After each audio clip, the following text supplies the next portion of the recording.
गलानी ताको सब तोली नहीं जावा तापर रोसे भात डाली सब बसई देछि गले चटनी करबी तरकारी करबी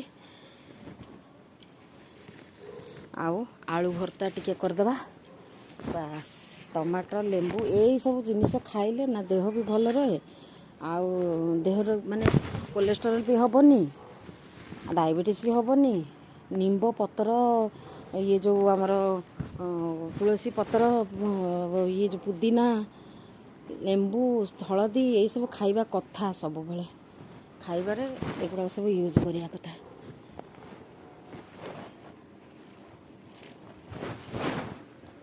गुड़ा नहीं जा बस ହେଇଗଲା ରୋଷେଇ ବି ଚାଲିଛି ଏପଟରେ ଏ ସବୁ କାମ ବି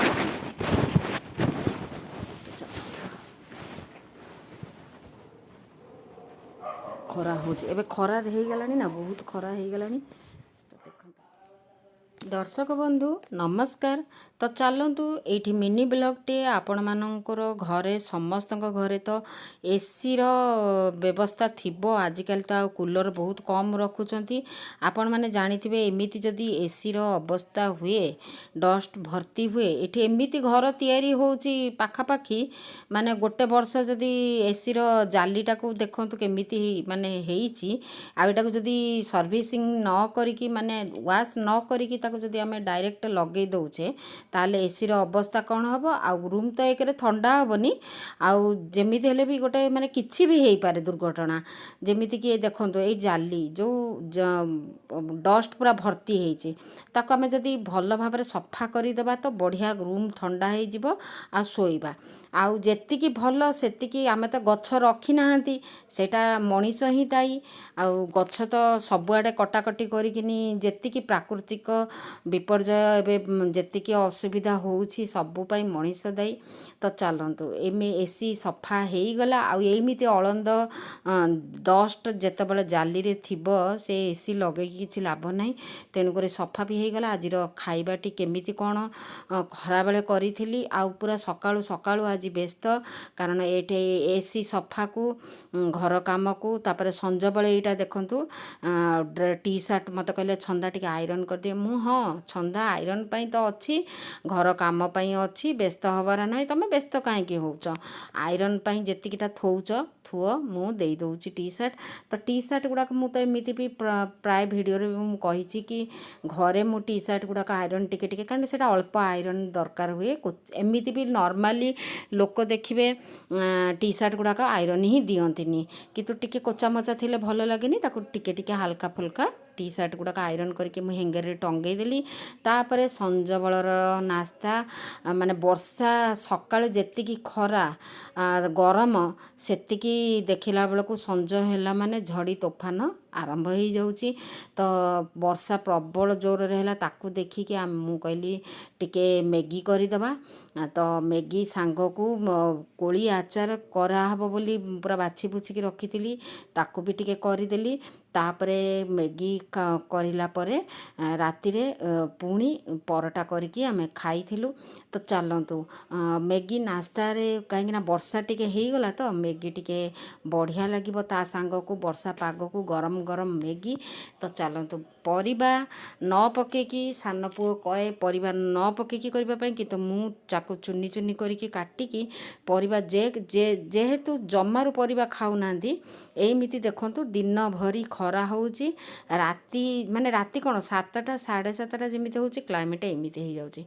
माने वर्षा झड़ तोफान पूरा हो जाउची एटा एई टाइम रे ते हेबो बसंत रे एबे हबो कारण मंगला पूजा चैत्र मास मंगल पूजा होउची तो चलंतु आउ आमर गरम गरम मेघ को बाहर वर्षा पाग बहुत मजा आसीगला तापर हल्का फुल्का बेसी मु करि नथिली कारण हल्का परटा कर देइथिली खाइदेले तापर राति रे काम सरीला तो आजिर मिनी ब्लॉगटे आपण मानको किपरि लागिला निहाती भाबे जणैबे तो कोली मझिरे मझिरे मु आनिकिनी कहीं वर्ष सारा आमर किणिकी खाइबा अपेक्षा ए जेमिति ଏବେ ଗୋଟେ ଭିଡ଼ିଓ ମୁଁ ଦେଖିଲି ମୂଷା ଗୁପଚୁପ ହାଣ୍ଡିରେ ପଡ଼ିଯାଇଛି, ତାକୁ ମୂଷାଟାକୁ ବାହାର କରିକି ପକେଇ ଦେଇକି ତାକୁ ଦେଇ ଦେଉଛନ୍ତି ଗୋଟେ ବୟସ୍କ ଲୋକ ଜଣେ, ସେ ଗୁପଚୁପଟାକୁ ଦେଉଛନ୍ତି ଲୋକମାନଙ୍କୁ ଖାଇବା। ମାନେ ଭାବନ୍ତୁ କେଉଁ ଶ୍ରେଣୀର ଲୋକ ଗଲେଣି। ଯଦି ମୂଷା ବାହାରିଲା ତାକୁ ଲୋକଙ୍କୁ ପୁଣି ସେଇ ଖଟା ପାଣିକି କେମିତି ଦେବା ଖାଇବା ପାଇଁ?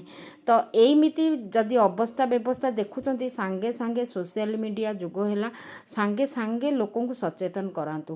ସେମିତି ଖାଇବା କିଛି ଜରୁରୀ ନାହିଁ, ସେମିତି ଖାଇବା ଖାଇଲେ ବି ଦେହ ଖରାପ ହେବ। ତ ଚାଲନ୍ତୁ ଏଇମିତି ସିଚୁଏସନ୍ ଯଦି ହେଉଛି ବାହାରୁ ଜମାରୁ ଯେତେ ଆଭଏଡ଼ କରନ୍ତୁ କିଣିକି ଖାଇବା ପାଇଁ। ଖଟା ହେଲା, ଆଚାର ହେଲା, ଏଗୁଡ଼ାକ ଘରେ ଚେଷ୍ଟା କରନ୍ତୁ। ଘରେ କଷ୍ଟ ହଉ ବରଂ ଘରେ କରନ୍ତୁ, ଘରେ ଖାଆନ୍ତୁ। ଭଲ ଜାଣିବେ କେଉଁଟା ପୋକ, କୋଳିରୁ ପୋକ ବାଛିବାକୁ ପଡ଼େ। ଏମିତି ଡାଇରେକ୍ଟ ପକେଇଦେଲେ ପୋକ ତା ଦେହରେ ମିଶିଯାଏ। ତ ମୂଷା ଦେଖନ୍ତୁ, ଭାବନ୍ତୁ ଏଡ଼େ ବଡ଼ ମୂଷା, ମୁଁ ଆଜି ଭିଡ଼ିଓରେ ଦେଖିଲି ଏଡ଼େ ବଡ଼ ମୂଷାଟେ ଯଦି ହାଣ୍ଡିରେ ବାହାରି ଯାଉଛି, ଖଟା ପାଣି ହାଣ୍ଡିରେ, ତାକୁ ଲୋକଙ୍କୁ ଦେଉଛନ୍ତି। ମାନେ କେତେ ତଳକୁ ଲୋକ ପଳେଇ ଗଲେଣି, ଟଙ୍କା ଇନକମ୍ ପନ୍ଥା ପାଇଁ କେତେ ତଳକୁ ପଳେଇ ଗଲେଣି। ତ ଚାଲନ୍ତୁ ଏଇଠି ଗରମ ଗରମ ଆଜିର ଭିଡ଼ିଓଟି କିପରି ଲାଗିଲା ନିହାତି ଭାବେ ଜଣେଇବେ। ମୈତ୍ରୀ ସନ୍ଧ୍ୟା ସାମଲ ଚ୍ୟାନେଲକୁ ସବସ୍କ୍ରାଇବ୍ କରିକି ଯାଆନ୍ତୁ। ଆଜିର ମିନି ବ୍ଲଗ୍ଟି ଆପଣମାନଙ୍କୁ କିପରି ଲାଗିଲା ଜଣେଇବେ। ଗୋଟେ ହାତରେ କ୍ୟାମେରା ଧରିଛି, ଗୋଟେ ହାତରେ ମୁଁ ରୋଷେଇ କରୁଛି। ତ ଚାଲନ୍ତୁ ଆପଣମାନେ ଯେଉଁଠି ଟିକେ କିଛି ଅସୁବିଧା ହେବ ଆପଣମାନେ ଜଣେଇବେ। ମୁଁ ସବୁ ନିଜେ ନିଜେ ଭିଡ଼ିଓ ଷ୍ଟାଣ୍ଡ ଥିଲେ ବି ସେଠି ଆମର ରୋଷେଇ ଘରେ ଥୋଇବାକୁ ସୁବିଧା ନାହିଁ, ଏତେ ବଡ଼ ଷ୍ଟାଣ୍ଡଟା ଥୋଇବାକୁ ସୁବିଧା ନାହିଁ। ତ ଚାଲନ୍ତୁ କେଉଁଠି ଡେରିକିନି ଯୁଗାଡ଼ କରିଦିଏ, ନହେଲେ ହାତରେ ଗୋଟେ ହାତରେ ଧରିକି ମୁଁ ଗୋଟେ ହାତରେ ଭିଡ଼ିଓ କରେ। ତ ଚାଲନ୍ତୁ ଆଜିର ଗରମ ଗରମ ମ୍ୟାଗି ସାଙ୍ଗକୁ ପରଟା ରାତିରେ ଖିଆ ହେଇଥିଲା। ଅଳ୍ପ ଅଳ୍ପ ପରଟା ଗୋଟେ ଦୁଇଟା ଏମିତି ଖାଇଥିଲେ, କିନ୍ତୁ ମ୍ୟାଗି ସଫିସିଏଣ୍ଟ କରିଥିଲି। ଆଉ ବାହାରେ ବର୍ଷା ପାଗ। ତ ଚାଲନ୍ତୁ ଆଜିର ଦିନଟି ଏହିପରି ଥିଲା। କିପରି ଲାଗିଲା ଭିଡ଼ିଓଟି ନିହାତି ଭାବେ କମେଣ୍ଟ ଦ୍ୱାରା ଜଣାନ୍ତୁ। ରହିଲି, ପୁଣି ଦେଖା ହେବ ନେକ୍ସଟ ଭିଡ଼ିଓରେ। Love you all. ଜୟ ଜଗନ୍ନାଥ।